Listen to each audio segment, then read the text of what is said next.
Il m'a jeté hors de ma propre entreprise. C'était sa plus grande erreur. Je m'appelle Marc. Je suis un homme ordinaire. Je ne sors pas des magazines ni des livres de motivation. Je n'ai jamais rêvé de grands bureaux et de costumes coûteux. Je voulais simplement travailler pour moi-même et savoir que le résultat de mon travail m'appartenait. Nous avons commencé ensemble. Il s'appelait Laurent. Nous nous sommes rencontrés lors d'un petit boulot, la réparation d'équipements pour les restaurants. Je m'y connaissais en technique, il savait parler. Une bonne combinaison, comme cela semblait alors.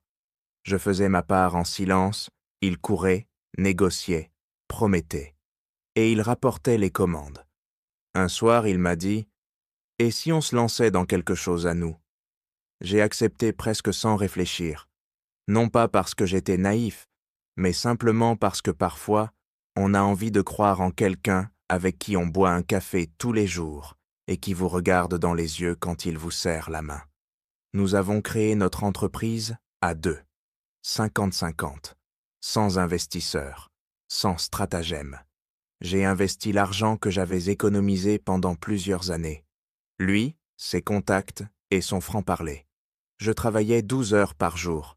Lui, il passait son temps en réunion et au restaurant. Je pensais que c'était normal. Les premières années ont été difficiles. Nous comptions chaque euro. Je passais parfois la nuit dans l'atelier. Il disait « c'est temporaire ». Ensuite, ce sera plus facile. Et c'est devenu plus facile. Les commandes ont augmenté. Nous avons embauché nos premiers employés. De gros clients sont apparus. Notre nom a commencé à être reconnu. J'étais toujours celui qui restait dans l'ombre. Cela me convenait. Je n'aimais pas être sous les feux de la rampe. Laurent, lui, aimait ça. Il aimait dire « mon entreprise ». Je l'avais remarqué, mais je n'y prêtais pas attention. Je pensais que ce n'était qu'un détail. Nous avions des papiers. Nous avions des accords. Le premier signal d'alarme a été discret. La comptable a demandé avec précaution « Avez-vous vu la nouvelle structure des contrats ?» Je ne l'avais pas vue, parce que Laurent avait dit que tout était sous contrôle. Il disait toujours ça. Et moi, comme un idiot, je l'ai cru. Puis il m'a proposé « Éloigne-toi un peu de la gestion. Tu es fatigué. Je m'occuperai de la partie administrative. Tu es quand même un technicien. » J'étais vraiment fatigué. Et j'ai encore accepté. Ce fut ma deuxième erreur. Un matin, je suis arrivé au bureau et je n'ai pas pu entrer. Ma carte ne fonctionnait pas. J'ai pensé qu'il s'agissait d'un dysfonctionnement. Je l'ai appelé. Il n'a pas répondu. J'ai rappelé. Puis encore. 1 heure plus tard, son avocat m'a appelé. Pas le mien, le sien. D'une voix calme, il m'a expliqué que je n'avais plus accès à l'entreprise, que ma part avait été rachetée sur décision du conseil d'administration, que je n'avais jamais vu, et que tous les documents étaient signés. Je me tenais sur le trottoir, le téléphone à la main, et je regardais le bâtiment que j'avais aidé à construire à partir de rien. À l'intérieur, il y avait des gens que j'avais embauchés. Les machines que j'avais réglées fonctionnaient, mais je n'étais plus là. Laurent n'a appelé que le soir. « C'est le business, Marc », m'a-t-il dit. Rien de personnel. Je suis resté silencieux, car si j'ai appris quelque chose dans la vie, c'est à me taire quand tout bouillonne en moi.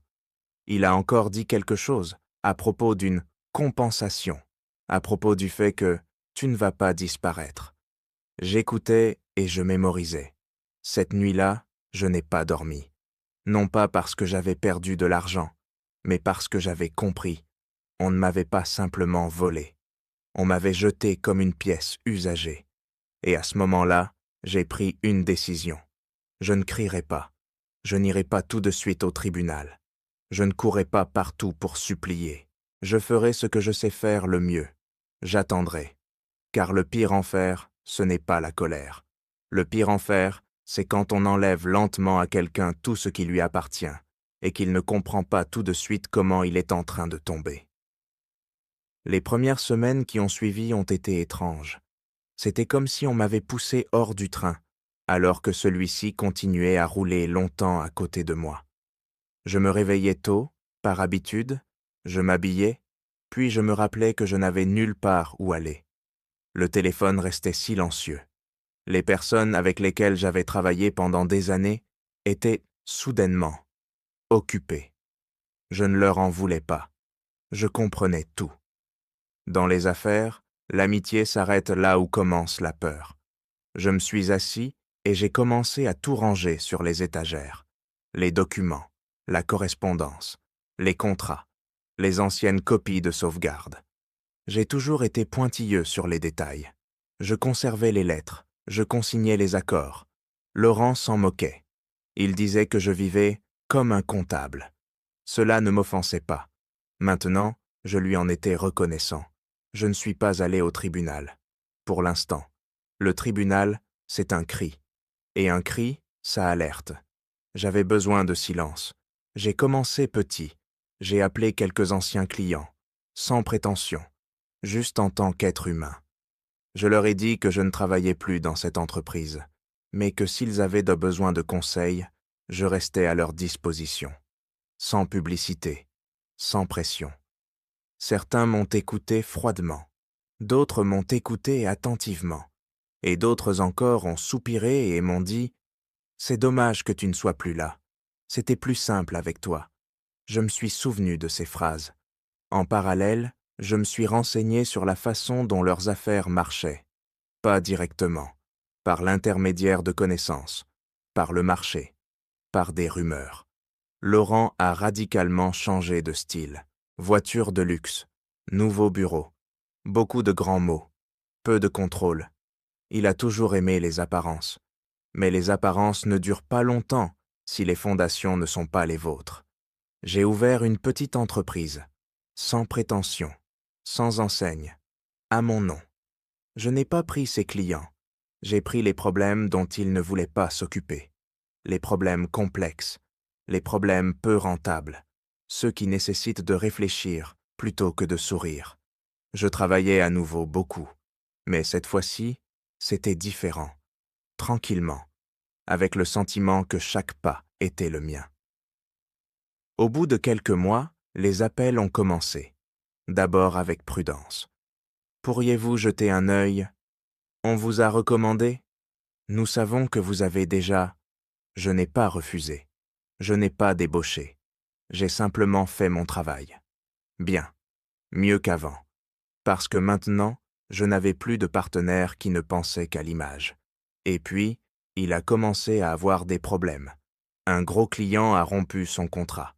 Puis, un autre. Ensuite, quelqu'un n'a pas reçu le service à temps. Quelqu'un d'autre a reçu un service de mauvaise qualité. Laurent a commencé à s'énerver. Je le savais, parce que les gens nerveux font toujours des erreurs. Un jour, il m'a appelé lui-même. « Marc, a-t-il dit en essayant de paraître amical, j'ai entendu dire que tu étais de retour dans le jeu. »« Je ne l'ai jamais quitté, ai-je répondu. Il a ri, mais c'était un rire sec. On pourrait en discuter? On trouvera un moyen de collaborer. J'ai regardé mon agenda. J'avais beaucoup de travail. Je ne pense pas, ai-je répondu. Nous avons des conceptions différentes du partenariat. Il s'est tu. Puis il a ajouté doucement, tu comprends que je peux te compliquer la vie? Pour la première fois depuis longtemps, j'ai souri. Tu l'as déjà fait, ai-je répondu. Et comme tu peux le voir, je suis toujours là. J'ai raccroché et je n'ai pas ressenti de joie, mais un soulagement. Car maintenant, il savait que je n'avais pas disparu et que je ne demandais rien. Et le plus intéressant ne faisait que commencer. Car lorsqu'une personne base tout sur le contrôle, il suffit de lui retirer ce sentiment de contrôle pour qu'elle commence à se détruire elle-même. Je n'ai pas fait de mouvement brusque. Je n'ai rien fait de brusque, en fait. Parce que la brusquerie, c'est pour ceux qui sont en position de faiblesse. Et moi, j'ai construit ma position lentement, comme les fondations d'une maison. Jour après jour, je savais une chose importante à propos de Laurent. Il ne comprenait pas les détails. Il savait vendre une idée, mais pas un processus. Et les affaires, c'est toujours un processus. Des contrats, des délais, des obligations mineures qui semblent insignifiantes jusqu'à ce que quelqu'un commence à les lire attentivement. J'ai commencé à les lire. Grâce à mes anciens contacts, j'ai découvert qui étaient désormais ses principaux sous-traitants, qui lui fournissaient les composants, qui assurait la maintenance des logiciels. Je ne me suis pas immiscé dans leurs affaires. J'ai simplement observé comment tout fonctionnait. Et j'ai vu ce que j'avais toujours vu auparavant. Tout reposait sur la confiance et les paroles. Et les paroles sont un mauvais soutien. J'ai ouvert une autre branche d'activité. Le conseil aux entreprises qui avaient déjà des problèmes. Celle que Laurent avait acceptée, mais abandonnée en cours de route. Je ne disais pas de mal de lui. Jamais. J'expliquais simplement calmement qu'il était possible de faire autrement. Et les gens m'écoutaient. Parce que quand quelqu'un ne crie pas, on lui fait davantage confiance, pour une raison quelconque. Puis le premier coup dur est arrivé. Un gros client a poursuivi son entreprise en justice pour non-respect des délais. Rien de catastrophique, mais c'était public. Pour Laurent, c'était pire qu'une amende. Pour la première fois, son nom apparaissait là où il ne le souhaitait pas. Il a commencé à s'agiter, à engager des avocats, à changer de manager, à crier sur les gens. Et quand un patron crie, ses subordonnés commencent à penser à s'enfuir. Et ils se sont enfuis. 2 spécialistes clés sont venus me voir, pas pour me demander du travail, mais pour me poser la question suivante. Tu penses qu'il va s'en sortir? Je n'ai pas répondu tout de suite. Je ne réponds jamais tout de suite à ce genre de questions. Et vous, qu'en pensez-vous? Leur ai-je demandé. Ils se sont regardés, et cela a suffi. Je n'ai pas cherché à les débaucher. J'ai simplement créé un endroit où il n'y avait pas de peur, où les règles ne changeaient pas tous les mois, où les salaires étaient payés à temps et où l'on parlait franchement. Les gens sont venus d'eux-mêmes. Laurent a rappelé. Cette fois-ci, sans menace. Tu comprends que cela ressemble à une guerre, a-t-il dit. Non, ai-je répondu. La guerre, c'est quand on tire. Ici, ce sont les conséquences. Il est resté silencieux pendant un long moment. Je l'entendais respirer. Que veux-tu? A-t-il finalement demandé.